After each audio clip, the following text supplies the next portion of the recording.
to the REAP. So if you could just include that in the recommendation, please, ladies. And yeah, so I'll hand it over to you, Calvin. Yep, thank you, Your Worship. So, ladies and gentlemen, I'll take the report as read. This is the terms of reference that has been discussed with the task force that was established by previous resolution. So I'll just assume that that has been read and I'll take any questions. Okay, we'll start with Rob. Yeah, thanks. Seem to be the first one off the mark with questions today. Very fast. Okay, so a couple of quick questions. Yep. I didn't hear that, Councillor McPherson. What does when does the proposed operative district plan become the operative district plan? Yeah, so the only outstanding piece now is the Ruakura variations, which we're working through now, and just like we've done with the other district plan components, Luke will bring our position statements on that and negotiation positions and work that process through over the next 6 to 9 months. Okay, yep. Okay. So and that is unlikely to go to court. That's something that you're basically working through with TGH as part of TGH. Yeah. And it's because it's narrow to only those areas out of the Board of Inquiry and the outstanding issues there. So okay. Ideally we can find positions that don't require us to go to court. Okay, thank you. In paragraph 31, I'm just 31 under risk. Now, what did I say there? I wasn't aware that there was widespread concerns about the proposed operative district plan, but is there a suggestion that there is? Probably from more so. I would have been more accurate to have said from the development community and building community who have looked at this. Certainly it's been a platform of the Mayor, but it's also been through 2 previous resolutions, so it has progressed. And so that's yes, yeah, quite right. Yes, but no more than you would expect from any district plan. No more than usual. You would expect there to be ongoing scrutiny and objection and correct. Concern. Yep. Okay. Yep. Okay. In reading the terms of reference, what are the prospects, when I look under Part A and Part B on page 87, what are the prospects that under Part A, and I just quote from it, recommending any potential changes to those rules, and in Part B, recommending potential changes where appropriate? Where will this kind of morph into a rewrite of the district plan? Yeah, correct. So that comes down, if you go right to the bottom of that table, point E, report on findings. So the idea is that... So where is that? On page 88. 88. So if you follow through the bottom of that, there's D and E.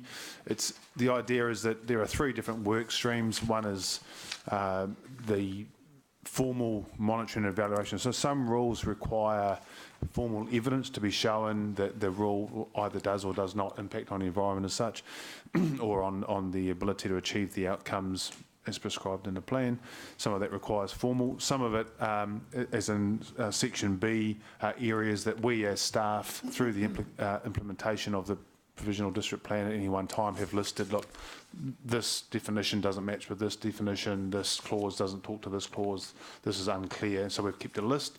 And then the last one is the external piece. Where it all comes together is down through D, which where the point D, the task force then makes recommendations based on all that study work, and then report on findings comes back to council, and at that point, if they adopt those recommendations, then it would move then into a formal district plan review formally where changes could be made as a whole, because such a major process to change the district plan at any one time, it's not ideal to do pieces of it. We're better off to bring it all together as one and then open as a collective.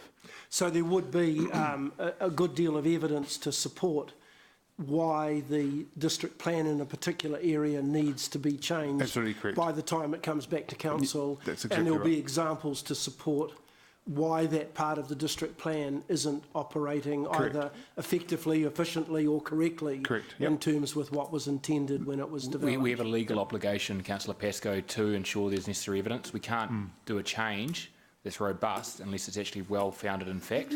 Okay. It'll leave ourselves open to challenge, and it might well lead us open to, particularly we go through the process, it might well turn over at a commissioner level if we don't actually have suitable evidence to support it. So it's almost a mandatory requirement that we do stack it up with significant evidence.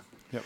And is this normal practice that after having, and we've gone through a process since 2009 on this partly operative district plan to get it to where it is now, has it always been the case that councils, once the plan becomes the operative district plan, to have this kind of process in place to do reviews Yes. of its workability beyond the point where it is, if you like, live and up and running? Correct. So there's always the live compilation, because the plan becomes operative in part in different stages. So some areas that are new have been now in place for a couple of years, and so therefore there's always that live list. So yes, there is always a review period, and the general rule has been that they take 2 years to do a review before they would look at that. However, I think given that would assume steady growth and steady impacts on a city, but we're not seeing steady. We're seeing quite increased growth from the time and the impacts of that growth, and I think that as one tool within a suite of tools, including and opportunities like the HIF and the special. This is just one way we think we can increase our effectiveness and responsiveness to the development community in a time where the growth demands on council and resources is really, really high. So it's not normal, but it makes sense to us as staff that this would be something that we would build on. What I think the Mayor's has added to the normal process is the external engagement and external oversight, so that it's not just a staff view of the world. It actually has an external, and I think that is the approach we have been taking as staff on a number of different aspects, with engagement with the development community, with engagement on numbers of task force operators. So I actually think that's quite a useful addition to the review. So in short, probably earlier than normal, but given the demands that we have, it makes sense to see if we can streamline. The additional aspect is more of that external overview and oversight, but that actually should provide us a better end product. So I just want to add, there's actually, my understanding, legislative responsibility to do a review of the effectiveness of the district plan is the work, and I think Section 32.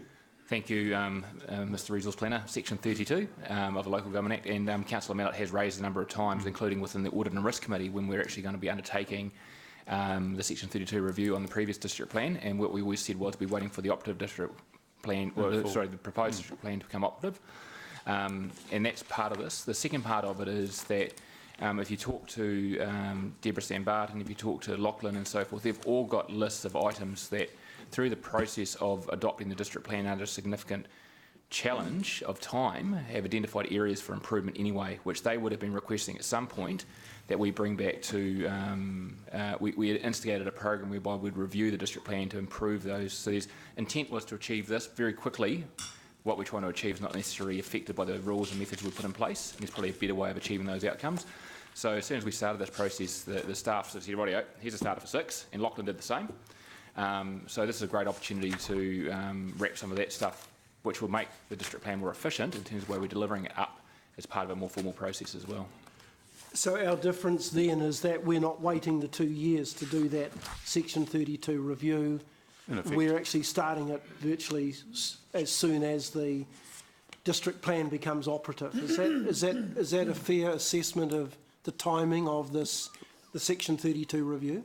Yep, I think yes, that would be a fair assessment. Yep. Okay, and then you're suggesting that part of the reason for that is that the city is growing, and there's a whole lot of other factors that weren't known in 2009 when we started the journey on the current district plan. Correct. Okay, is it appropriate? And you might prefer not to answer this question. Is it appropriate, given that we have that's the governance section of council, have gone through the required process of getting the district plan delivered to where it is now, that we effectively should be handing it over to management and saying, here's the district plan, you manage it effectively and efficiently. Is it appropriate at this stage that we should have elected members involved in this review process? Is it not more the proper outcome that management should take the district plan and say, this is what we've been presented with, it's now our responsibility to manage this effectively and efficiently without the interference of the political wing? No, thanks, Councillor. I mean, my view is, my response to that is that all of the task force we have has some elected representation on it in some form, and I think to balance that, there's also externals that have been brought to that. The appropriateness of not is probably not my role to say. It's a resolution of this table that has asked us to go forward and do that. Okay. Thank you for that. You've mentioned that, or I think Richard mentioned that there are known examples where we need to work on possible changes or reviews in terms of implementation.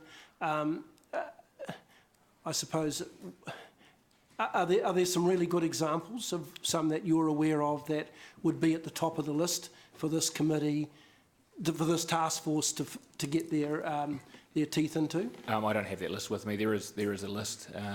Some of it is really simple, and Calvin's referred to it. It's inconsistency in phraseology, wording, and so forth. So some straightforward stuff that causes some concern and from a user's point of view. And there are some stuff that the policies and objectives were trying to achieve a certain outcome, and the rules that were created, or the rules and methods that were created in order to do so, don't necessarily deliver those outcomes. And so there's some examples like that. So no challenge around the policy and objectives. There's more of a challenge, well, we try to achieve that by doing this, and that's not delivering that. We need to go back and think about what other things we can do. So that's pretty much the thrust of what they are, but I haven't got any specific examples.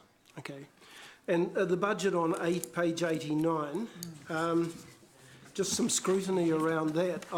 What is the cost for project management? What does that cost involve? The 150,000. Yeah. So that's basically to manage the project. We've got the external resource. So we've got an external contractor who's coming in, who's an expert, who is there to test and challenge. But also you can't have an external person come in without having someone actually manage that.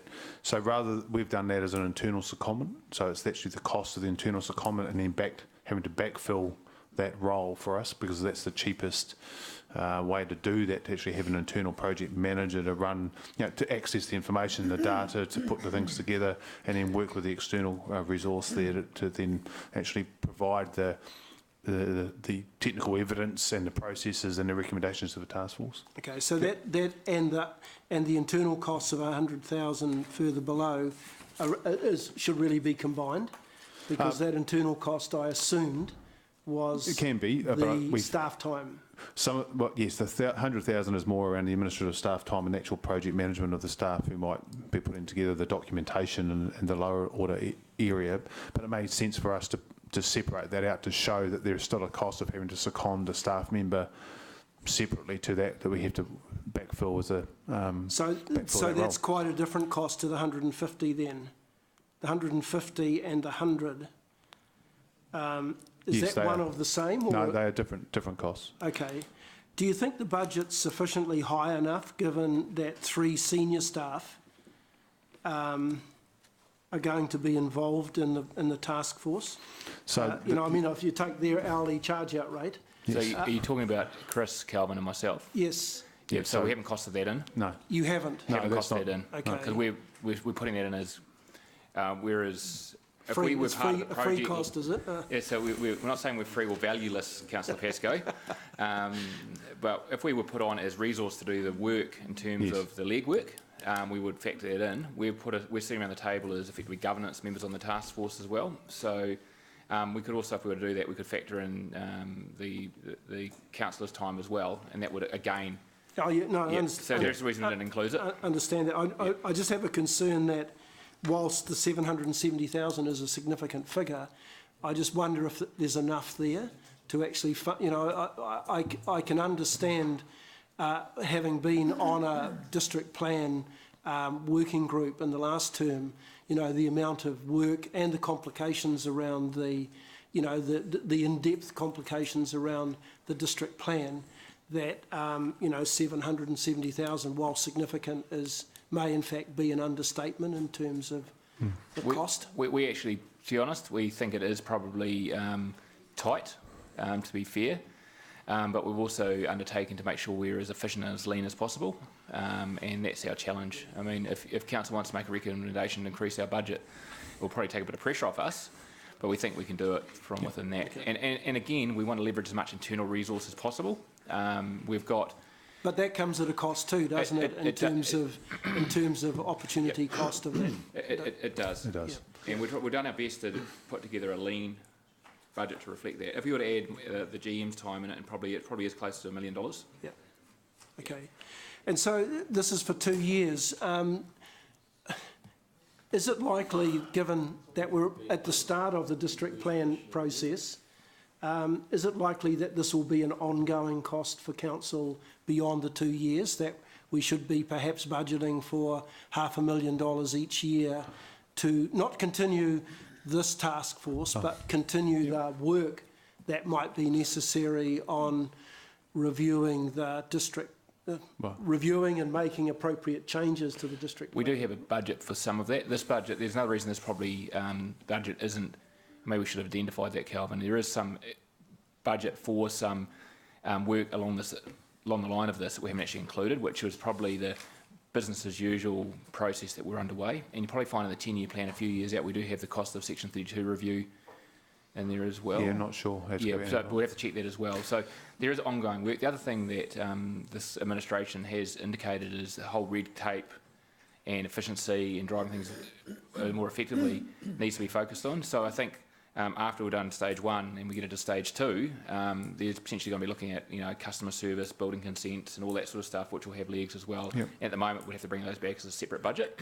And we think, though, the overall benefit outweighs the cost of doing that work as well. It's all about driving an efficient organisation to deliver better outcomes to the community. But we haven't gone that far to identify that yet. And I think going through this process first round will give us better information about how to structure that and what it should look like and what we should budget for it as well. It is an interesting comment, Councillor. It's not in my view, it's not a bad idea that we could put that forward into the LTP, particularly for the initial 3 years, because there is work beyond just this district plan. Look, as Rich has said, that would enable us to then get on and get that work done, whether it's through contract or internal staff secondment or whatever it is. So the intent was always that the REAP as it is will start with the district plan, but is then to look at building consent processes and the planning guidance process and all of those regulatory, it could even look at animal control and how we do that, and fees and so there is a wide gambit you could look at, and so it's a good comment that we should take away and put into the LTP process. But that's outside the district plan, isn't it? Yes, that review of that efficiency. Correct. And to be fair, His Worship has always been clear that this is the first cab off the rank, and he would like us to build that. So I think there's a general alignment around the idea. So is there a risk that this could become a Section 32 continuous review, that it will continue right through the life of the district plan? Or is there a sort of a stop-start period for I think the section? I know we may be getting confused around that review and the review that's being proposed here. I think in total there will be a one substantive look at it. So I think we will, and there will be one substantive look at it, and then if anything comes up, we'll just pick that up as we go through it. To be honest, the district plan is put in place at a point in time with every best intent. We always know that the city changes, the dynamics changes, to the extent the markets change as well. We have an obligation to ensure we come back to the elected wing and say, rightio, these are the concerns and constraints we've got in place. We think this part of the district plan maybe needs to be reviewed. Or it may well be that if there's a significant change, it's driven by the development community, you go for a plan change and so forth, or a particular area in the city as well. So I don't think this is actually restricting us. I think this is a good start, and I think it does have an end date, however. I think we'll get to the work, we'll get it done, we'll tick it off, and then we'll focus on the next tranche of improvements, which may not necessarily be district plan related. And the first action we've asked the project manager and the external is to actually put together the time frame. So at a very indicative stage, they're looking at, say, 18 months to get through the whole terms of reference to a point where they come back to council. And I think that once you then run the process, that is your firm stop, and unless there's something specific that would come up that would encourage council to come back and look at the district plan again, then that is a firm stop at that point, because you've done a review, would meet the requirements of section 32, and unless there was a specific requirement to look at it again, that would be a resolution of council. Yep. Okay. Thanks, Chair.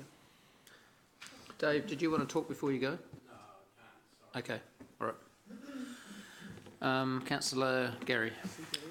Thank you. I'm just a little bit confused about, this came from a recommendation from you, Yes. Andrew, didn't it? Yes. And I thought at that time we were, and I'm not against what seems like we're doing now, but I just want to be clear on this. I thought at the time we clearly enunciated that it was not to be a look at the big principles, it was to look at crappy little red tape and improving processes and things like that. Yep. So it is still a starting point. Is looking at, you said crappy little, Yep. is looking at There's the tons of that. the rules and the methods, right? So that's Yep. part A is about the rules and the methods, and that's about how do we give effect to the policies and objectives through the district plan.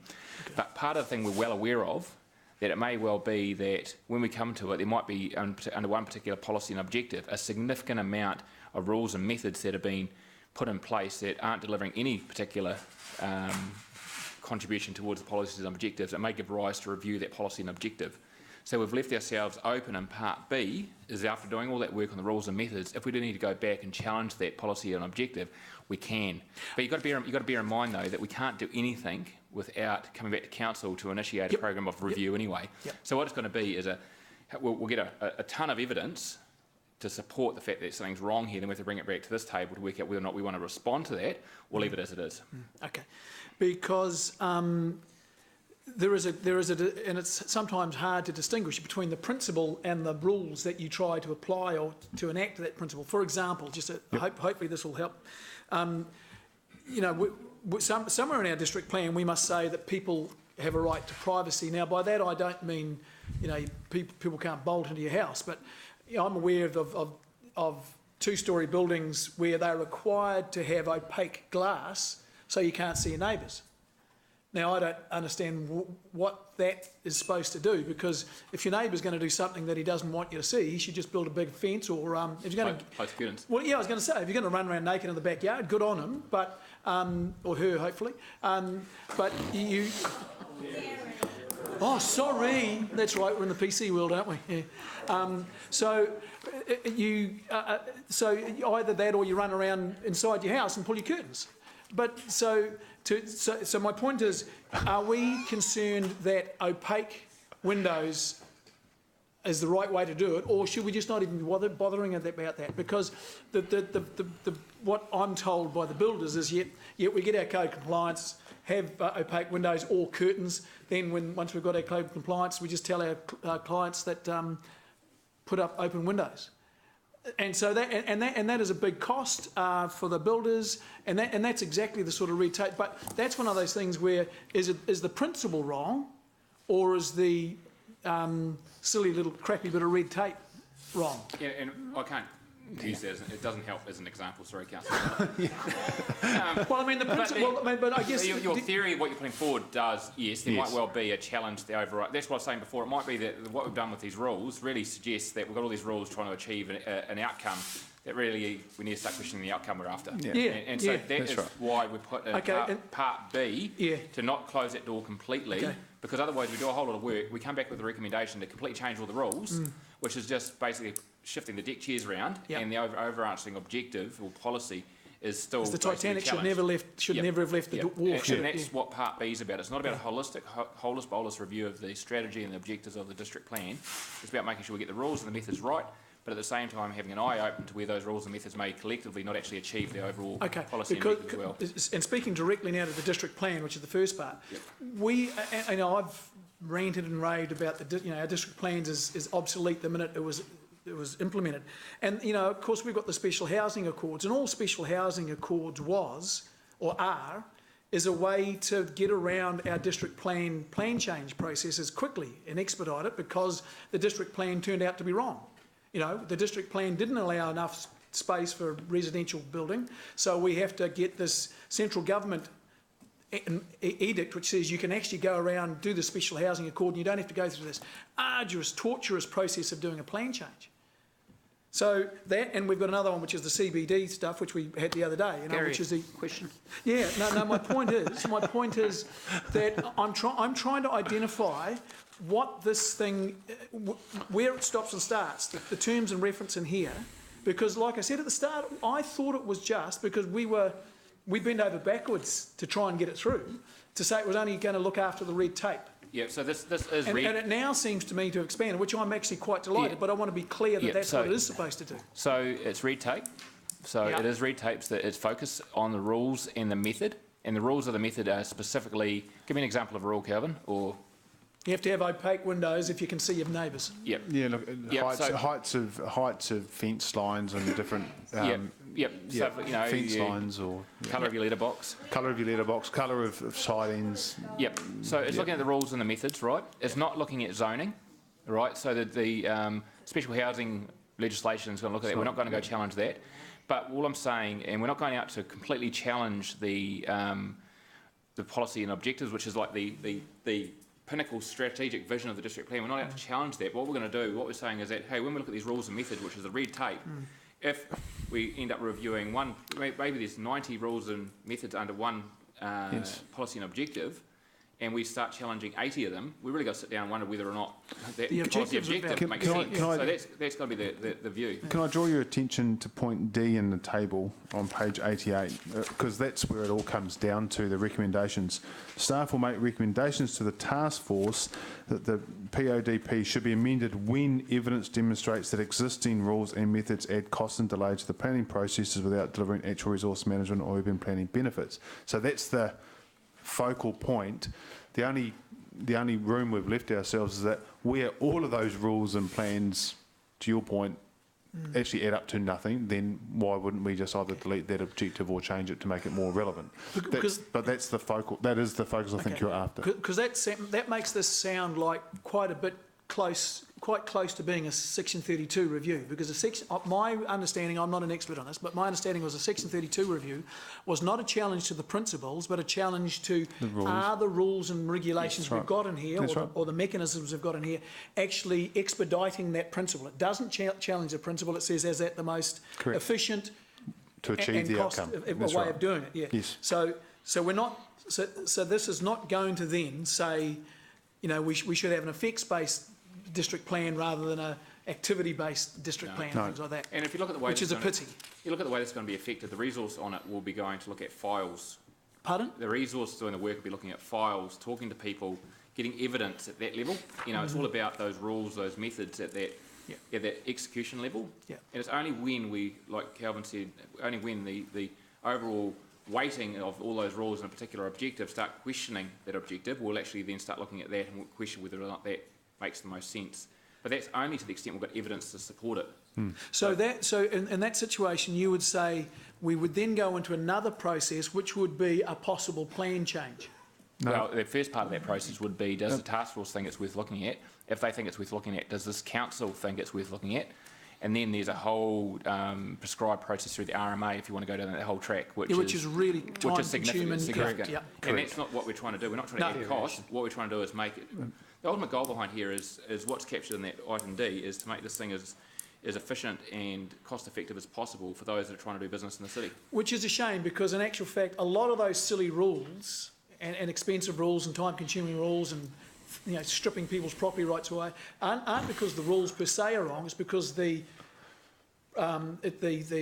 principle that they're trying to protect or encourage, or the outcome they're trying to encourage, is wrong. So can I just... And immoral in some cases, I believe. Yes. We probably can't really add much more to that. No.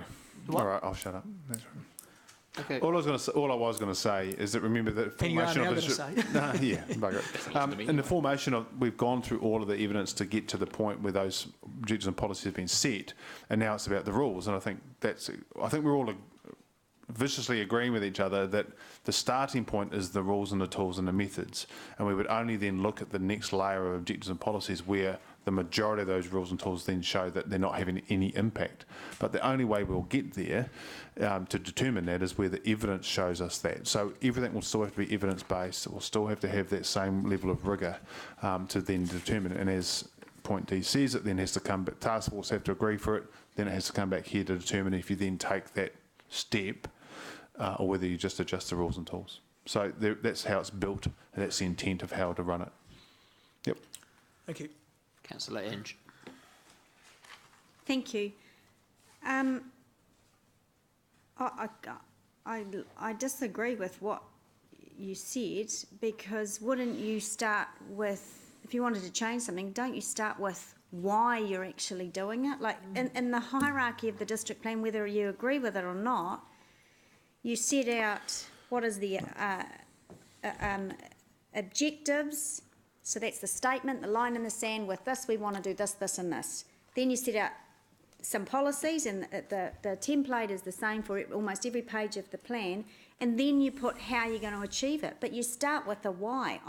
Can you explain to me how on earth, because it doesn't make any common sense to me, you can look at changing how you do something, a basic rule, when you're not addressing why you're doing it? Just completely topsy-turvy for me. It makes no sense. So I think in the formation of the plan, you're right. What we're not trying to reformat and reform a plan. What we're trying to do, under the direction of the Mayor, and we've picked it up in the resolution of this table as staff, has been to say to make it more efficient, i.e. versus forming the plan, to make it more efficient is around the tools that give effect to those objectives.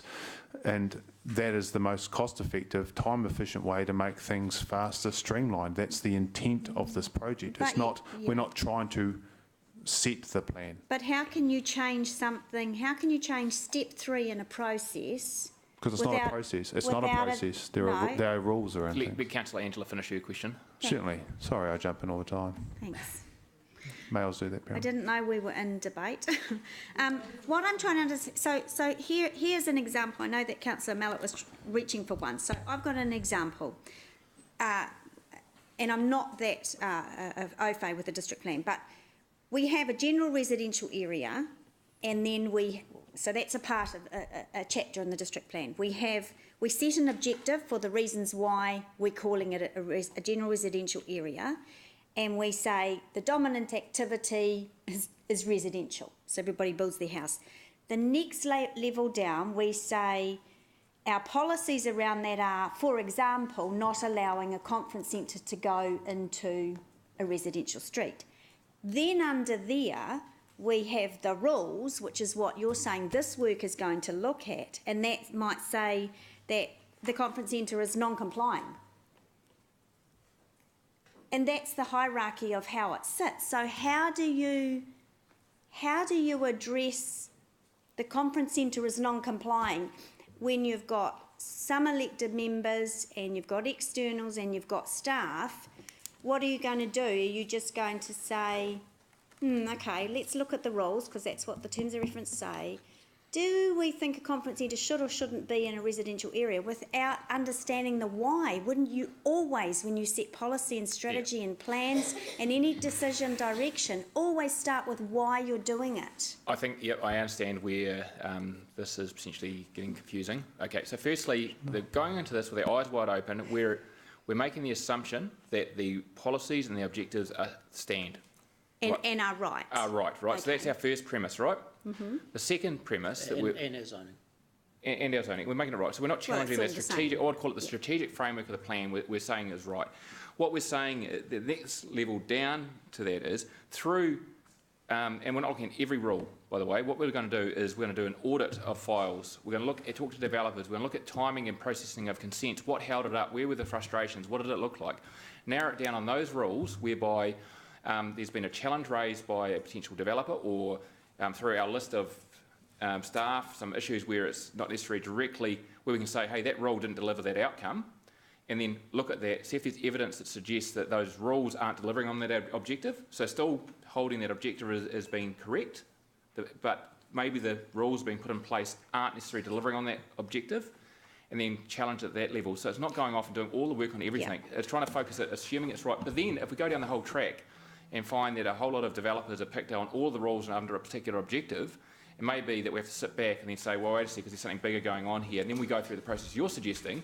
What was that objective about first? What is it doing? And then revalidate that thought process. Which is how we've tried, sorry to interrupt, but that's exactly how we've tried to lay it out as the 3 different work streams. And in the third one it says, rather than undertake an analysis of the entire plan, sections with the greatest scope for improvement.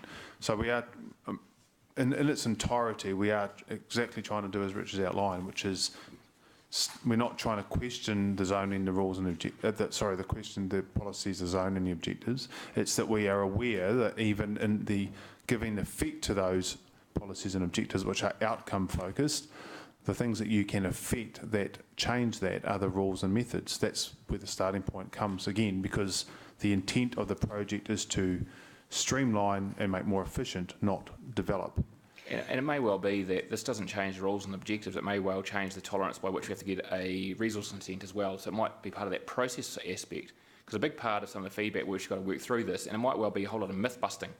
We've got a lot of developers that will say, there's a problem here, it's the district plan. When we get to talk to them, it's actually a problem with the process, or there's a misinformation, or there's not enough information being requested and so forth. So a big part of this, and the reason we're structuring it with the resource we have, is, hey, we think there is some areas we can be more efficient, but B, we think there's a lot of noise out there that may well be myths, and we want to go out and actually break down the myth as well, and then re-communicate as well. But we're open-minded to what we're going to find. You're both very good at debating the point. And it might be as simple as it took 50 days for that consent to go through, and a whole lot of them, when it should have been 20, oh, hang on, we haven't got enough staff. So I understand that. So Richard, is the criteria, is this task force going to limit itself then to, say, a file on a rule that, what's the tipping point? A file on a rule that, say, 20 developers have commented?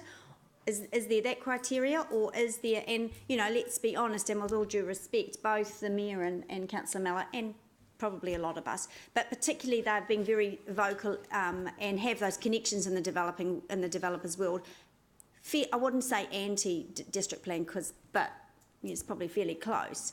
And as Councillor Mallett said, a lot of his mates. So, you've got 2. Oh, he's got 2 mates. Yeah. So I'm concerned that there's not. Now, Ange. Yeah. That where's the tipping point? Is it that they can just chuck anything in here? Like, this is a big body of work, and I remind you, Mr. CEO, because you know how I've got very good memory, that in December when we first discussed this, you said that if you had to do the work, your staff will be put under the gun. That's what you said, and we're facing LTP and everything else. So. Yeah, so firstly, the resource, we're about, subject to this approval going through, we'll contract an expert in this area. The theory behind using an expert is to give us the bandwidth to do this, but also matching that expert with an internal expert as well, so we've got double the resource. The theory behind here at first is data gathering, to really work out what the lay of the land is, what has been the impact of the current district plan from a resource consent point of view, where have the constraints been, where have the workarounds been, because one of the things we observe is that we add cost through some of our district plan rules to developers because they've got to find other ways of getting things done. So we want to understand all that. Then we want to sit back and together with the task force say, hey, this is what we found, this is the conclusions we've drawn, the next tranche of work needs to be the following. So we're not going off holus bolus and going to go attack everything we hear, we're going to go and challenge it and robustly look at it. So, and we've given ourselves constraint through the budget, given ourselves constraint through the time. We know where we're starting from because we've already got a list of rules that we believe need to be reviewed. So I'm quite comfortable it's not going to be looking at everything and just potentially being a knee-jerk response that I think was what you're suggesting. Is there one issue, let's change it. No, or an idea that might pop into someone's head. But it goes back to Calvin's point as well. For us to make any change, because we have no authority to make any changes, any change needs to come around to this forum and it's got to be... I very much understand our process of decision making. But for new councillors, Councillor O'Leary, it's got to have a body of evidence to support any change because otherwise we'll get shot to bits. Yeah. So we can't just rely on one thing. Yeah, and look, I appreciate that, and I'm all for reducing red tape. But when we first started talking about this, it was very adamant from staff that this wasn't a review of the district plan. That language has changed slightly. and I know that you're still saying it's not a review of the district plan, but it is a review of some of the components. I'm just clarifying around the whole section 32, and again, I'm not an expert, but I thought a section 22 was, as you're doing the work, as you're doing the plan, that that it's an evaluation of the reasons of the appropriateness of what you're doing, like you're validating as you go. I thought that that's what a section 32 report, it's not, it's a little bit sounding, and it might be unintentional, that section 32 says we've got to review stuff. That's what it's coming across as, but my understanding, I don't know who is it. Look, these two are texting each other. I'm Googling. Are you Googling? And It's there. It's actually there. Yep. And so, is it as blunt as that? Section 32 in the LGA, in the RMA says, once a plan is adopted, you've got to start reviewing it straight away, or is it something that you do as you develop a plan? So that's the point in part A. In the table on page 87, the formal monitoring and evaluation of the PODP. That is the formal process by which we work through as we're going, and we're taking monitoring advice and evidence, and it says in a footnote to the table that that would start in June. The second part... You're not answering my question. I am. Correct. And maybe if I'd have written section 32 in there, that would have solved No, well, 10 a little minutes. bit respectful with your tone would be preferable. Well, I'm trying to explain what it is, and you said that's not right. No, I said I don't feel you are answering my questions. I can read here. My question was that in the RMA legislation, does it say that the section 32 in blunt language means that once a plan is adopted, you immediately start a review? No, it Or doesn't. is it something that we do as we work? I mean, I was here with this district plan, and section 32 was included in it, and it was reasons for, and it was through the submission process and everything. Or is it a combination of both? No, it's your first point, which was it's a piece of work that we do as we monitor and deliver the plan. So that's what we're trying to include. So we were trying to include that as the formal monitoring in part A in column A, and then that also includes the pieces of work that we've done as we've moved along the process, which is column B, and then, as I said, we're adding the external piece to it, which is to say where is the biggest focus of work, where we get the best return, because we know through working with our external partners, they tell us this is the biggest problem. Again, the process has to take us to, if we identify all the issues, we still have to go through and show the evidence and monitor that as part of all of that piece of work. So it's like adding more depth to the section 32 piece. So rather than doing it once over lightly, we're actually adding a bit of depth to it, and simply by adding some external view to it as well. I'm not sure if I'm answering your question appropriately. No, I'm very confused. Hang on. This one, that section 32 does not challenge the principles. No, it doesn't. It only says, the principles are there. Yep. Is are your rules achieving those principles, and are they the best way to achieve them? Okay. So, No, I was going to ask clarity. I think Councillor O'Leary's asking, is it a review after you finish the district plan, or was it a review during the preparation of the district plan? Yeah, because it's a legal requirement as you're developing these things to constantly... And I'm having a nod in the background. So can you give us an answer, please? Well, I think that Councillor O'Leary is correct, that it is a process that you go through as you're preparing a plan. Yep. Which is the B column, which is the already identified issues as we've been working through. So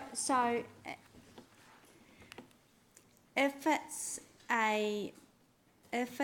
something that we have done as we've compiled the district plan, why are we using it as I'm a bit blunt with the language, I don't mean it to be, but why does it appear we're using that as a legislative requirement saying we have to now start a review again, or am I misinterpreting that?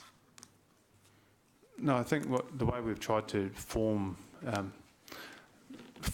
the REAP program in line with the resolution of council is to try and include it as a whole, because we wouldn't want to do this review and then not pick up column B and not pick up the bits that we know that are wrong. We're trying to just make more efficient use of something that we have to do and then add the depth to it. That's the point I'm trying to make. Is that? I'm not sure I'm answering your question at all. Doesn't look on your face. The first part of my question was absolutely answered. Yep. And the second part of your question was, so why are we doing it in this process? Because we've done it as we've developed the plan. Yeah, but we haven't, what we've done is we've collated the areas, we haven't done the evidence and the monitoring against that so we've still got that piece of work to go. Yep. So we're basically, as part of the work we're doing, and I'm not aware what section it is, this is what's been explained to me when I was talking to Lachlan and to Luke, is we need to make sure that we did a whole lot of work, we got some evidence that stacked up based on a perceived outcome based on the objectives and the policies, and we built our district plan around that. As we then affect those methods and those rules, it's going to generate other pieces of evidence. We need to make sure that the evidence that we've laid out and the evidence that we've achieved are in line. And so whether it's section 32 or not, and I'm just reading section 32 on my phone as we were talking, ultimately we have an obligation to do that. And the key part of this is, this will help us satisfy part of that section 32 requirement, but the key goal here is probably, broader than what section 32 is, what Calvin said right from the get-go, is just making sure that we're doing everything as efficient as we can. So if there was a requirement then, a legislative requirement for us to do this work, why did Mayor King have to raise it? Why isn't there a constant process to do it if there's a legislative requirement? Yep, so my understanding is that, again, and I say my understanding because I'm not the expert in this area, we were going to be doing the work, we were going to be doing it over time, we were going to be looking at various parts of it over a period of time, not necessarily to the same depth, and not necessarily, as Calvin said earlier, involving third-party stakeholders, doing a full audit. It was basically going to be based on a pool of knowledge that was gained by basically the planning guidance team actually gathering evidence as they're affecting resource consents, Luke's planning team over time as they engage to deliver the outcomes. What we've done is we've pulled it all together and given it one body of work. I think it's timely that Councillor Southgate, who is probably a hell of a lot more au fait with RMA in section 32 than me, is next. So I'm looking forward to her questions. Thank you, Councillor Paula. Thank you. It's a good lead-in. I have some similar questions. I know what a section 32 is all about, and usually it gets done contemporaneously with the development of a plan. It didn't happen at the time? You didn't do a section 32 as you were developing the district plan? Richard? Yes, we have. Yes, you did. Yep. Right. Yeah, and that's the collation of the items that are identified in B. But again, what we haven't done yet, because we've only just made it operative, is do all of the evidence over a period of time to then show that things are either correct or not in terms of change. Okay, so I get that. And I don't want to sink into debate because it was getting a bit debatey before, but I just want to ask a couple of questions. So there was a rigorous process. You'd have to ask, how did a district plan that seems to have such a need for review so soon happen? Because usually there's such a robust and well-tested situation. I just raised that. If you weren't doing this type of review, because I don't think you've articulated it quite, I think I get where you're coming at, Richard, but I didn't hear a clear articulation. If you had not been doing this kind of review at $770,000, how would you have been driving, as a matter of business as usual, continuous improvement in the implementation and delivery of the district plan? This is more of a question for you, being close to the coalface, Calvin. So it would just be the continuation of the piece around the formal monitoring and evaluation in the A column. So that would be the only work we would have done. It would have been the work that we've, as you've said, contemporaneously with the development of the plan. We would have identified those areas that we felt had weakness, and we would have set aside a monitoring and evidence base to then bring it back to see if there's any need to change. So that, as you pointed out, that is the correct process to follow, and we would have done that. And that would have been all it would have been to that level, as I outlined at the start of the process, under the direction of this council and the mayor, to run a review, given the growth that the city was under, to try and make it quicker and get rid of the red tape. That's why we've added the depth by saying, well, look, let's pick up all of the other items and run that alongside the evidence piece, which is item B, that the staff have identified, and then let's go out to the external group and see whether we can identify areas that will give us the best bang for the buck in terms of having a look at those and adding the same rigour to the work. And now it may well be that they're all one and the same, but I'd imagine that's not the case. To be Yes. fair, Councillor Paula, is we would have done our best to do it with an existing workload, but it would have happened out over a far more stretched out time. Yep. And it wouldn't have happened all at once. And you know probably better than I do that the RMA is a cycle process. What you've got to do in the RMA is set some anticipated outcomes. So we assume by doing this method we'll achieve these outcomes.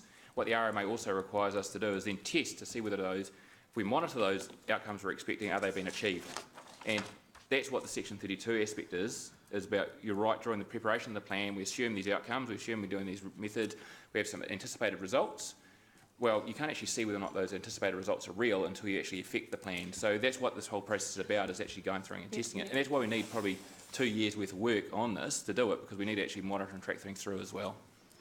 Yeah, I just, when we come to debate, I might say a few things on that, but I guess I'm interested in how this picks up a review of the implementation of the rules and methods as they are, because the ink's barely dry on this district plan, and so we really haven't got much practical application of the rules and methods yet to judge from. It's,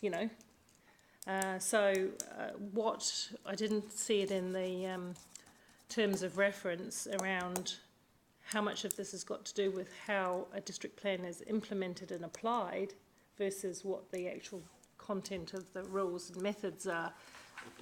I have had experience in the past where it's been more to do with the interpretation and implementation or application of rules than it has to be to the rule itself, right? Yeah, so does this pick that up? Because I didn't see it in any of the language. Certainly it should pick it up in terms of what we would imagine the both in the section in the B column, that's one of the issues around where, as I said before, clauses don't talk to us or where definitions don't line up. So that's that clarity and trying to get that right. And then in the C column, that's where we're trying to understand that interpretation question when talking to external stakeholders, because if we're interpreting different than they are, then clearly we need to do something to increase that clarity. So that is certainly the intent, Councillor. So, and I also think you said, Richard, that this has been compressed and given more sort of dedicated focus because of growth, right? Is that what you're saying? I know it was political. I understand the political drivers. Yes, it's due to those reasons. B is basically it's a recommendation that's come through from this council that we do look at it in a more confined way. The other thing is that the reason I was sitting up here looking quite confused is I thought it was Section 35, not Section 32 that we're talking about. It's both. Section 32 sets the ongoing evaluation criteria. Section 35 talks about the duty to gather information, monitor and keep records, and that's part of what this is to do, is to monitor and keep records. So I was getting a little bit confused. But in all real terms, that takes time, doesn't it, to really get data and experience underway, unintended consequences of rules. Yes, it does. The more data we have, the more evidence we'll have. Yeah, thank you. And that's note 1 to the bottom of the table that says that process will take longer than just being able to tick it off. Yep.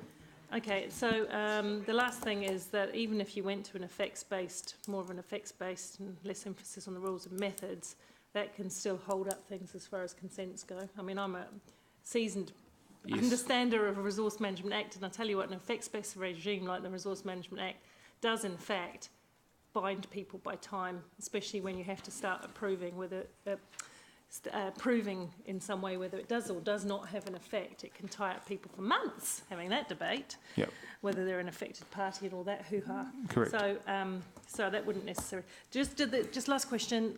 There is a potential that through this review you might not find any significant improvements. You might find some low-hanging fruit. You might not find anything Absolutely correct. In fact, the comment I made earlier in response to Councillor Leary's question was this might actually just bust some myths, to be fair, and might give us some collateral to talk to the development community and say, actually, the issues you've got aren't issues to do with the district plan. The issues we've got may well be to do your level of preparedness, might be our processes, it might be whatever it is, and that might then spurn stage 2, which may then have nothing to do with the district plan. It might be about our building consent process or a customer engagement process, or it might be to do with the way we educate our developers on terms of the information they're required. Maybe how we educate our planners, in terms, as in the city planners, external to council, on how well they inform their development community on how to prepare best for a resource consent and so forth. So which supports my comments around implementation. Yeah, we're open to those outcomes, because I think that's the value in this, is we get to engage with the development community and actually have a good, robust conversation and actually dispel some myths and actually get on with something robust. And that is... Would last question, because I'll let some debate and other people speak, is if this had not been flagged as a political, no offence to the people who feel strongly about it, because it's fine to have that view, if this had not been flagged as a political point of view with such, well it is, it's a politically driven issue. If it hadn't been raised, would you have proposed this off your own? There would have been budget included in the 10-year plan to do some work in this area. Would it have been to this scale? And it may not. No. Well, we would have probably come up with a program of work, and it probably will have included elements of this, but it all would depend on the extent of budget was available through the 10-year plan, how deep we went. And your staff resources to do But that's work. the budget available. So, yep, absolutely. Okay, thank you. Thanks. Councillor Leo. Yeah, just pretty quick one. I'm a little bit confused as to the naming of this project, which is Regulatory Effectiveness and Efficiency Program. When I look at the purpose of it, and the purpose of it is, this is on page 87, is to streamline council's regulatory functions so they are effective, efficient, transparent and customer focused. Just listening here this afternoon, it's really all around the district plan. But of course, council has got a hang of a lot of other regulatory functions which they have to comply with. Yep. Such as dog controls and liquor controls and Correct. Parking controls. Does this cover this whole area? So the purpose You're of... saying it is. No. What we're saying is the purpose of the REAP is to, as you say, look across the whole regulatory focus, and that was a discussion we had in the opening. Stage 1 of that is the district plan review. So if you look down on page 87, we talk about the scope of this project, and the idea is, Councillor, that we would, at the completion of this project, we would then come back to you and say, look, we think the next best thing to look under the REAP is a review of alcohol or dog control or building consent process or whatever it is. So, and that was the question that Councillor was asking about, Councillor Rob was asking around, do we have budget ongoing to look at all of those other areas of regulatory control? And we said, well, that would be a good idea, because then we can bring those scopes forward. So the idea is that the review of the district plan rules and tools is the first cab off the rank of the wider regulatory focuses of council.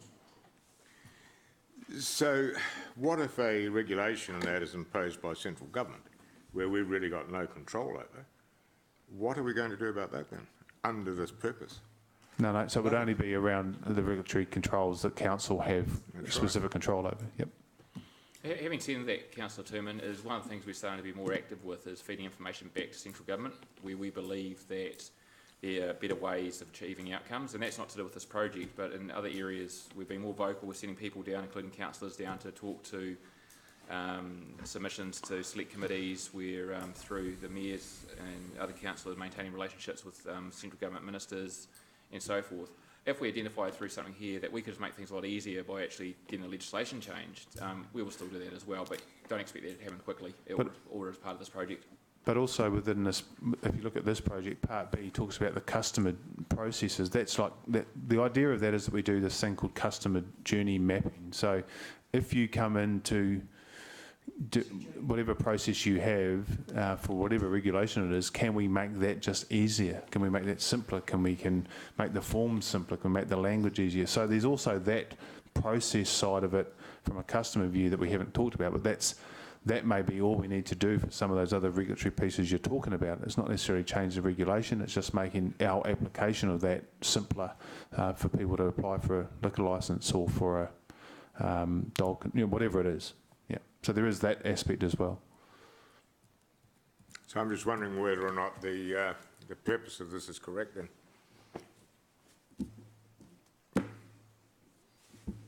We'll see. Councillor Phillips. Page 88, for the D and E, that's recommendation and reporting on findings.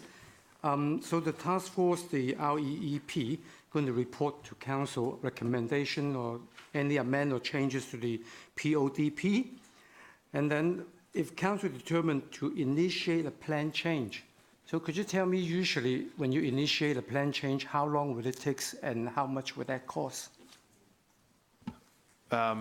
So no, I can't give you the numbers off the top of my head, but it's, as you know, any plan change is a big job. And that's why we've said the task force would collate all of the recommendations, make the decisions around which ones are actually worthy of making, because they'll get the best benefit, and then make recommendation to council to say, if you're going to go down that track, these are the ones you would that we would recommend you focus the plan change So you'll on. be looking at least 1 or 2 years before anything can be done. Yep, absolutely right. Yep. All right, Yep. thank you. It's not a quick process at all. No, that's right. Why. No, when I see a plan change, it's quite huge. Correct, and that's why, as I said at the outset, this would take 18 odd months to do the formal work that Councillor O'Leary and Councillor Southgate were talking about in terms of the evidence and monitoring piece, as well as even just changing a simple paragraph error or a editing error. And if there's an appeal, it will take much longer. Correct. It's still. So that you want means it. You we're want doing to. it all over again then. So you want to be able to try and limit to the areas that you will get best return on for going through that pain, if you like.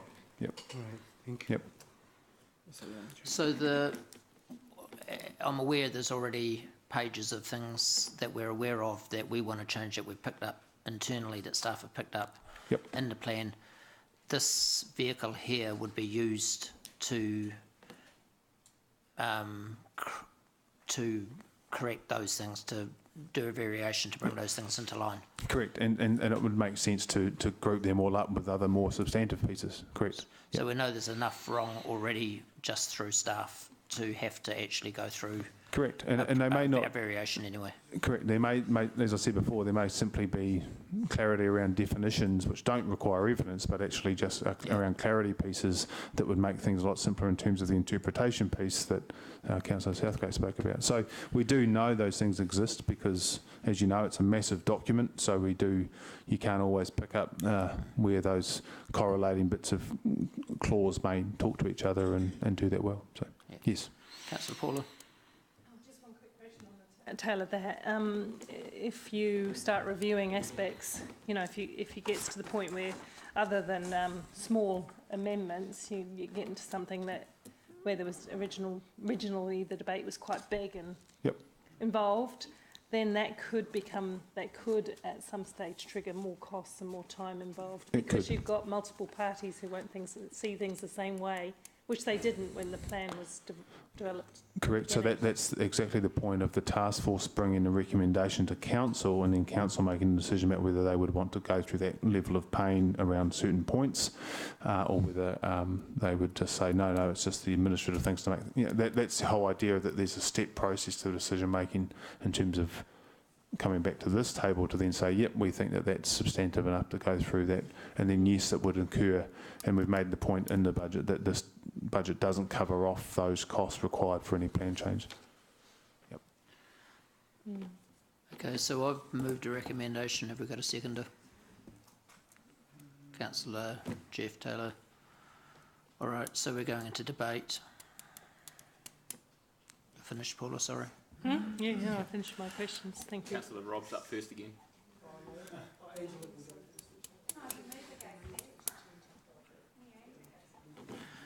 Okay, so we've established that a variation has to be done to the district plan either way, anyway, through things that the account staff have identified, which are already wrong with the plan.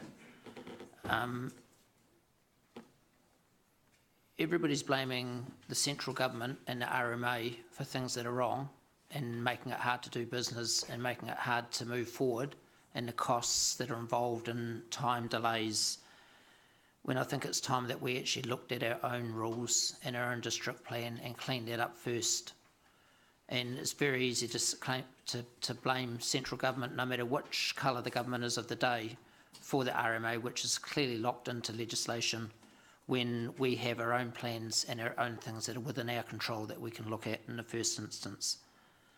Some examples that come to mind for me are in CBD you can build apartments without any parking. No car park, no covered car park, no even a car park outside.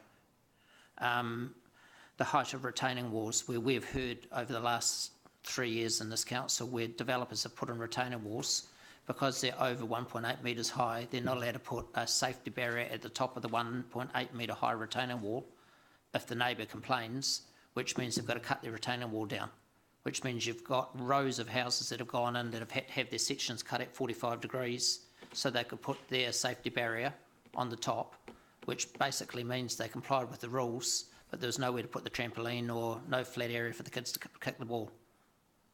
And the houses were finished and these sections had to be cut down again on 45. These are the types of things that need addressing. The height of fences in the front of houses where they are only allowed to be 1.5 metres high or a certain height because you want people in the house to be able to look out and see any violence that might be happening in the street. Meanwhile, that's the north-facing side of their house where they put their spa pool, their swimming pool, or they have their barbecue on Saturday afternoons and everyone walking down the streets looking in. Is that right or is that wrong? It may be right, it may be wrong, I don't know, but these things are things that are coming through that need looking at. 40% ground coverage on houses only, and when we're saying we want more dense living, and but you're only allowed to cover the ground of the footprint of the house by 40%, is that enough? And could that go to 50% or 60%? The size of sections in the when we're encouraging more development, more sections to go onto land, and we have sizes of sections, does that need looking at? We're looking for certainty for not only the developer but also the neighbour next door. Bringing more land into housing. We see what's happening right now with the Pera development, where if we go through the normal RMA process, our own district plan process would take 7 or 8 years for them to be able to bring that in. How can we can't fast track these things? I mean, we can in this case because of central government's building accord, but should we have needed that to do it? This is about making the city work better. This is about making things work. Time costs money. It's not about letting the developer have a free run, and it's not only about developers. Why is it taking a long time sometimes over the 20 mandatory days for a resource consent to go through? We don't know until we can look at these things, and by having staff on there, remember who's on there. We've got Calvin on there who's in charge of the planning department. We've got Chris Allen on there who's in charge of almost the council's development area, where he puts pipes in the grounds, where he puts roads in, so he sees the frustrations from another angle than what Calvin does. We've got the chief executive on there, and we've got some outsiders on there as well as 3 councillors around this table. So I'd urge you to get behind this and back me on this. This was one of the 3 things that I stood for. One was looking at streamlining things. The second one was growth, and those 2 go very closely together. And the third one was meeting as full council with all of us involved in every decision. So this is one of my foundation policies that I stood for, and I just urge you to get behind this. It's about making this whole city more efficient and making the whole city work better. So thank you, Councillor Pascoe. Rob. Sorry. Oh, yep. Thank you. Look, I don't disagree that the district plan needs continuous reviewing, but I do disagree at this stage with political involvement. I believe that regulatory effectiveness and efficiency is a function of management, and elected members should leave management to sort out how effectively and efficiently, in this case, the application of the district plan. if you distinguish between the rules of governance and that of management in terms of the district plan, as governors we have a distinct role in setting the direction in the district plan, then participating and monitoring its direction through the various reviews and public consultation, and then assisting management in the review of negotiations on any specific objections to the plan. All of those steps are now past these stages, and with a brand new or partly operative district plan, we should be leaving it to management to implement its effectiveness, its effect, and how efficient it will be. And I think the responses to the questions today suggest that our staff are competent and best able to deal with this. My reading of the terms of reference allows for a full review of the, potentially for a full review of the district plan, and the composition of the committee, including, with respect, Mayor Andrew and Councillor Gary, who are both fierce critics of the proposed operative district plan, is of concern.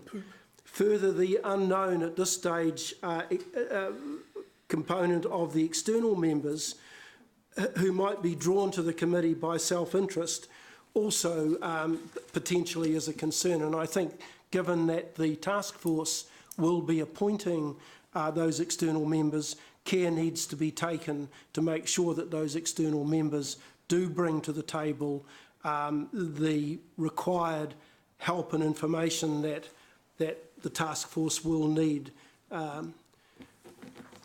It would be ideal, as has been alluded to in the questions, if staff make the recommendations, although the terms of reference are not quite clear on this, and probably unlikely that a lot, and more likely that a lot of the recommendations will come from task force members.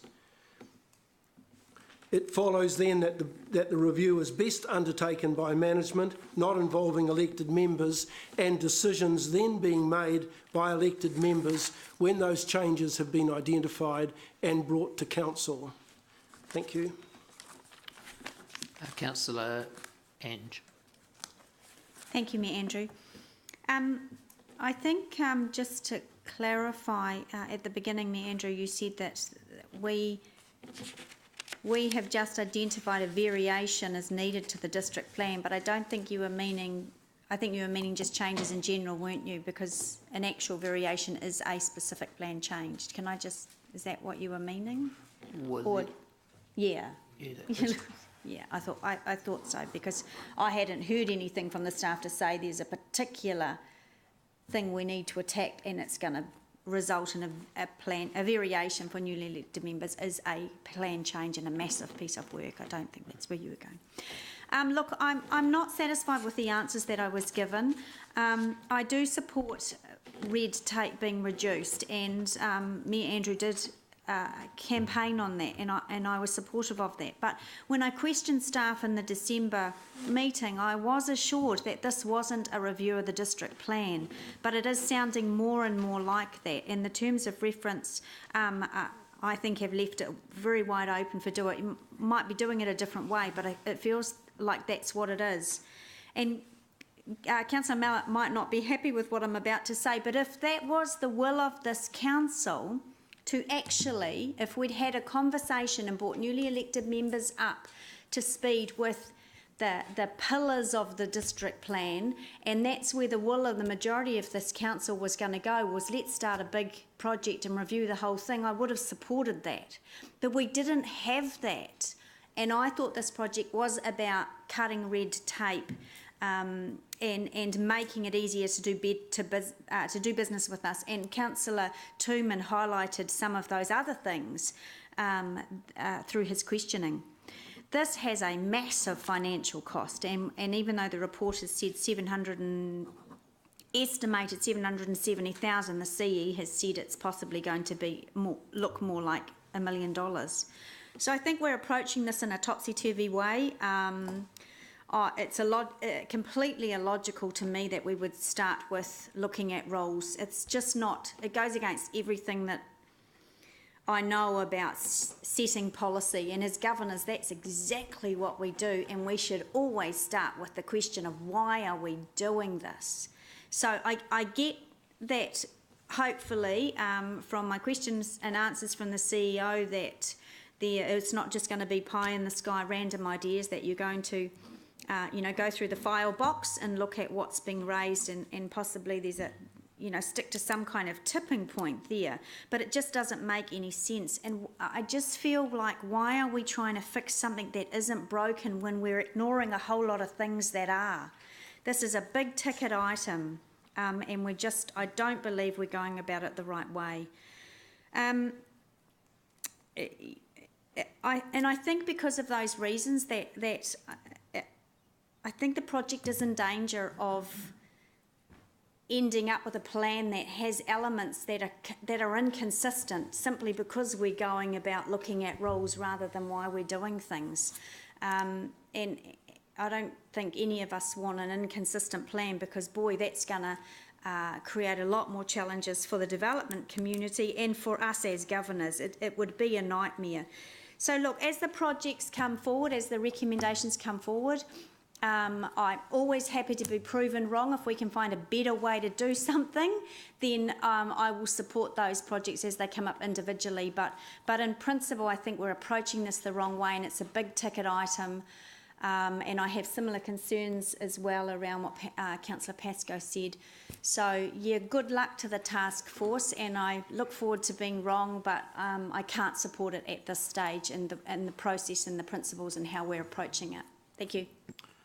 Councillor James. Well, I'm going to support the motion, obviously. Look, I don't have any links to any developers or builders in the Hamilton, Waikato or New Zealand or the greater part of the world at all. Look, from what I look at it here, we're not being asked to unpick the fabric of humanity.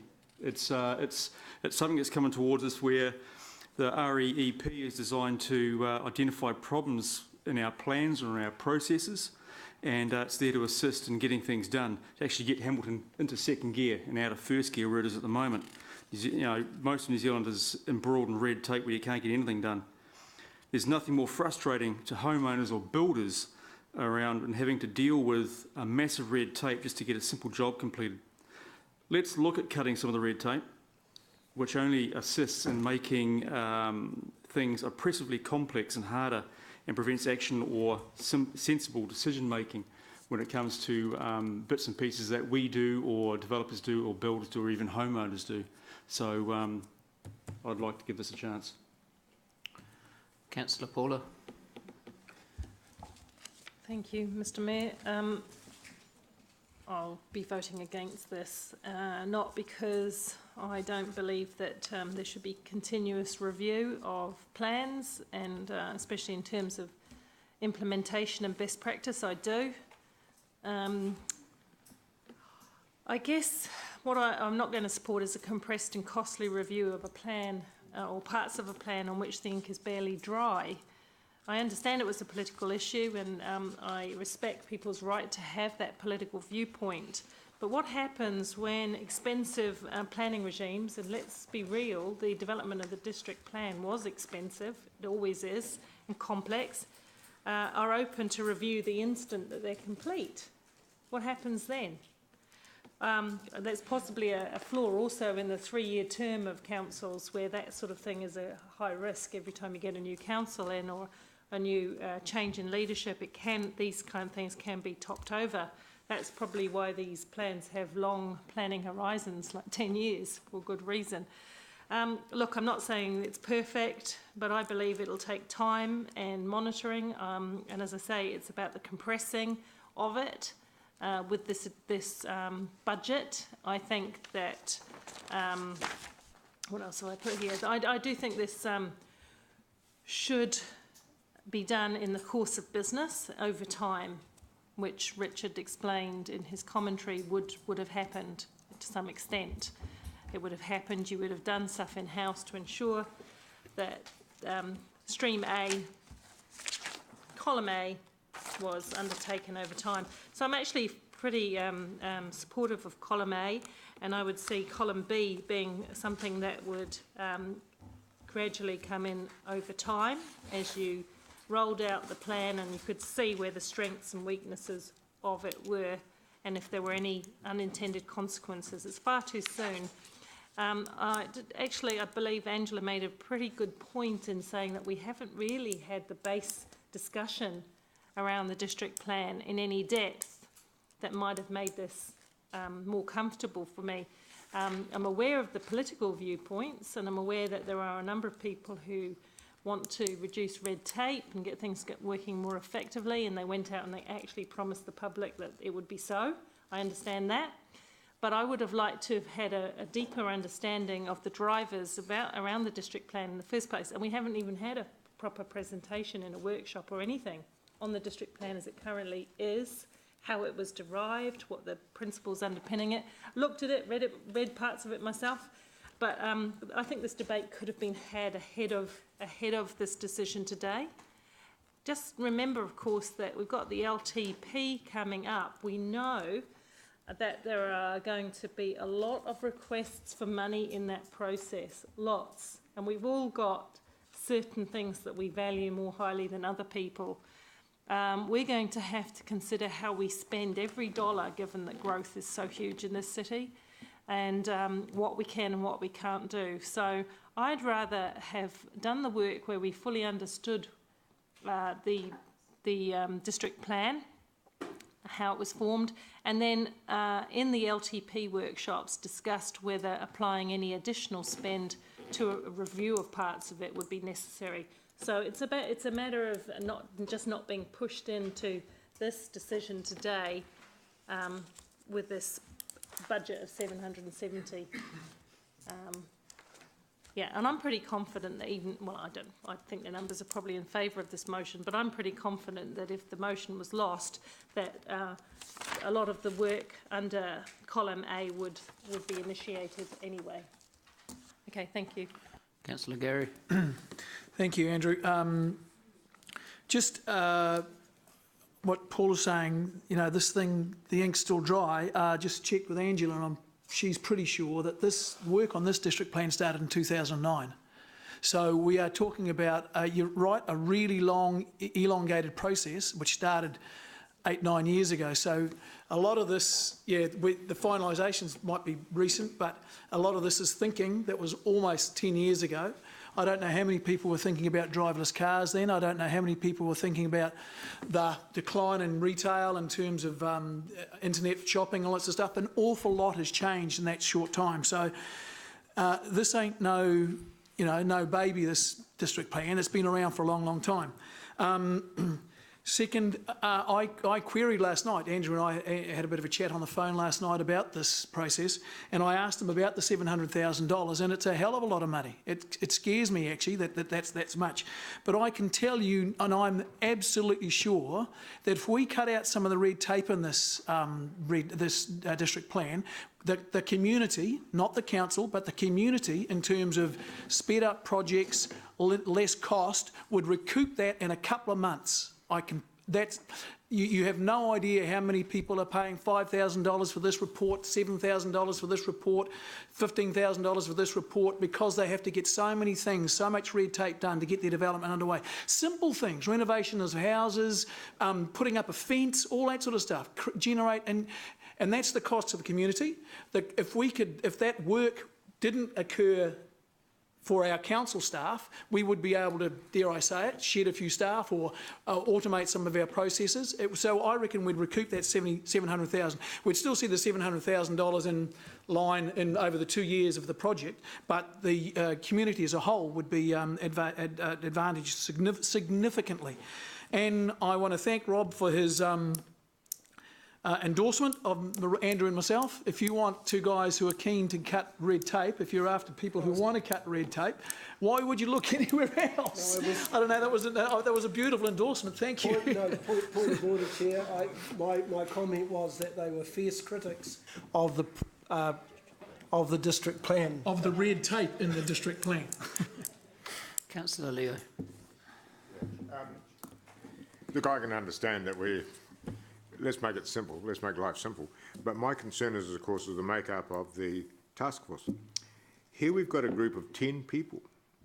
And I think there's 10 people here today, probably, no, 11. So why have such a huge, big task force? And my concern is, of course, is that, following on from what Rob said, is the district plan's in place. It's now up really to the staff to implement these things. And if there's an issue, they can come back and we will hear about it at that stage. So as a result of that, of course, I will be actually voting against this particular motion. Okay, we'll go to the vote. Go to the board, please. All those for, sorry.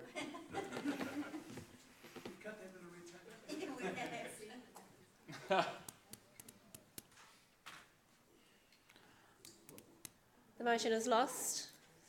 6 against, 5-4. Okay, we'll stop for afternoon tea till 3 o'clock. Thank you.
Item 12, sorry.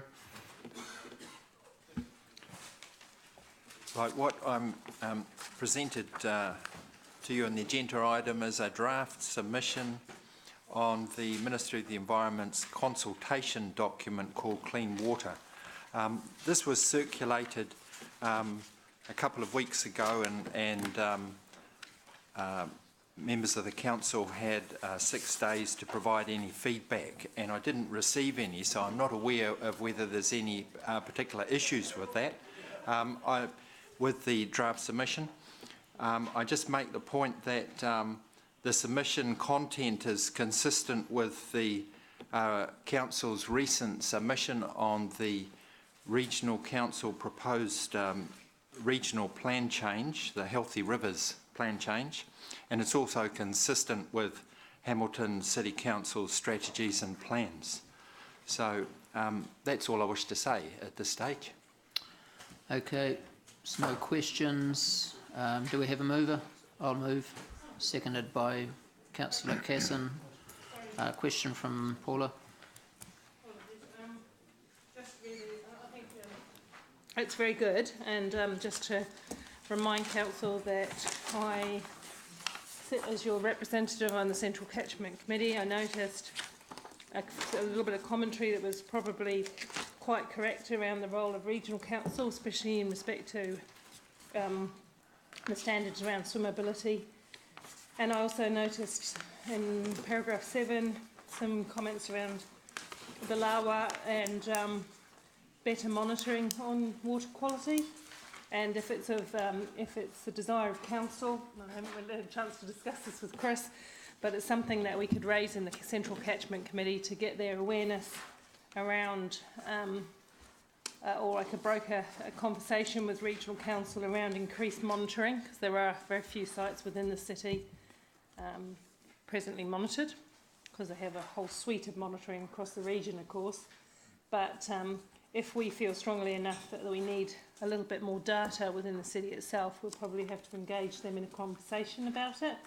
But I wouldn't do that off my own bat. I'm happy to do that if staff and the council feel that that's something. Question, please.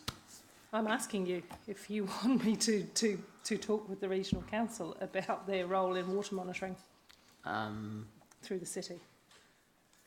Chief Executive. It's something that the staff can consider and get back to me, I guess. Let's take that offline, because I don't need to know all the ins and outs and so forth, but if there's some value in it, yes, we will. So I'll follow that offline. We'll have a conversation about it then. I just don't want to... My suggestion, I can take it offline with Paula, because it is something that we are looking to do as staff. So, and I think it fits well with Paula's role on the catchment committee as well. So we can take that offline and progress that. Thank you. Councillor Rob. Yeah, thanks, Chair. Look, well, there's, in paragraph 18, we're saying there are no known financial or resourcing implications for council. Should this be a major part of our submission if we don't know what it's going to cost?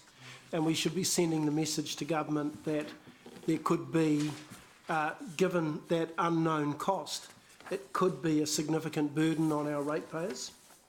That is covered in the submission. Okay. I'll just see if I can find it. Yeah, I couldn't find it when I had a quick read through. I mean, it could be, it may be a small cost, but it could be quite a significant cost and result in at paragraph 6.5 in the submission itself, I'll read that. The actual targets and timeframes chosen for inclusion in the National Policy Statement for Freshwater Management need to be achievable and sustainable. Decisions on these should be made in the knowledge of the costs and effects of achieving these goals. It's not strong, though. The message isn't strong, is it, about the unknown costs? That is all that we've got, yes. Yeah. I just have a little bit of a concern that it may not be significant, but the chances are it will be, and that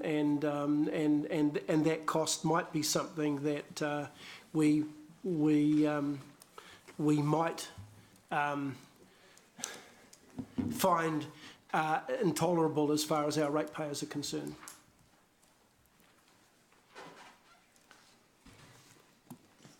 I'm not sure whether there's support for including that point in there. Thank you. Okay, debate.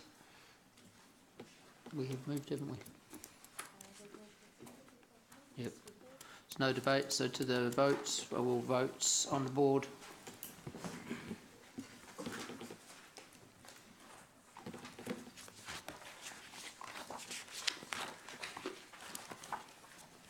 The motion is carried 10 for, 1 against. Okay, item 13, Nick.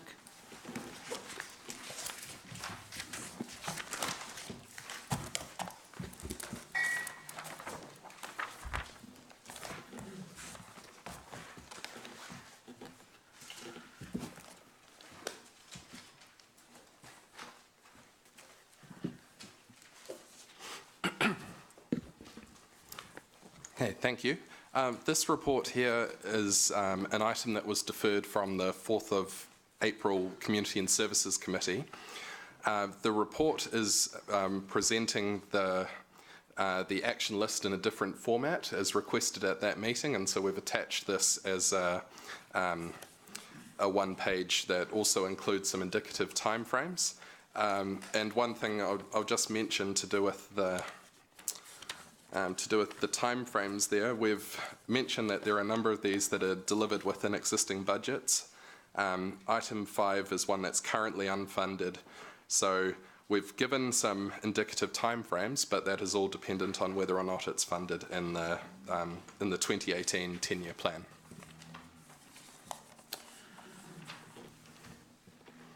Okay, we'll go to debate. Sorry, we need a mover. Yep. Okay. All those for. Sorry, Gary.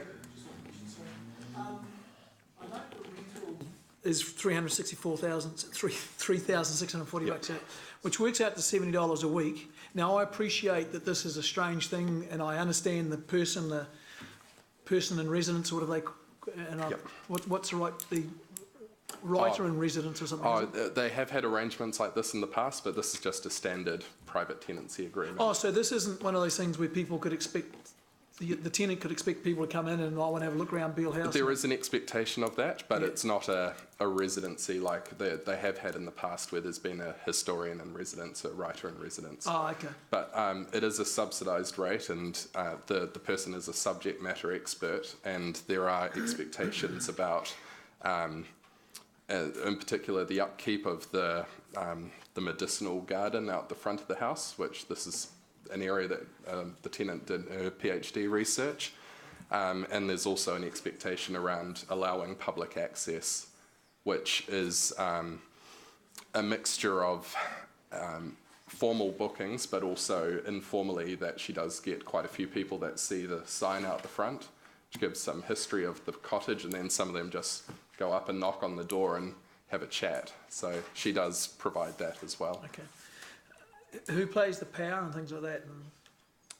It's a standard private tenancy arrangement. So the council at the moment, we've got for 2017-18, there's $4.5 thousand towards ground maintenance. Yep.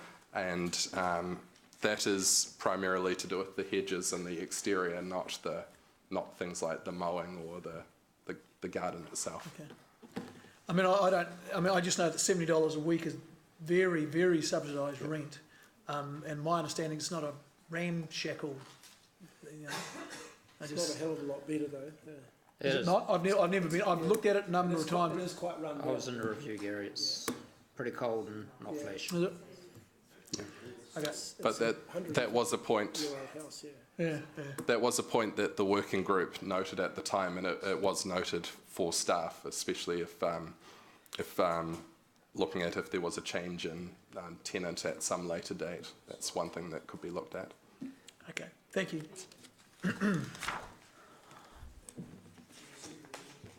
Okay, so we'll go to the board to vote.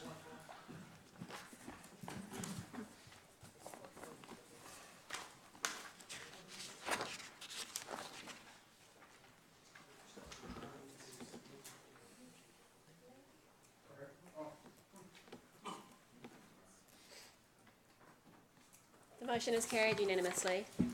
Item 14. Thanks, Galvin and Susan. Good afternoon, councillors. Look, before we start, can I just take the time to introduce Susan Stanford, the Manager of Animal Education and Control, for anyone who hasn't had the pleasure of dealing with her, and Susan's going to present this item. Afternoon. I'm here to present the report as required under Section 10A of the Dog Control Act. I recommend that the report be taken as read, and I'm here to answer any questions. Okay, there are no questions, so do we have a mover? Mark, a seconder? Councillor Casson? There's no debate, so any debate? Yes, Councillor Leo. Why can't it just go to the CEO and he can flick it off? Come on, Councillor Tooman. Hey?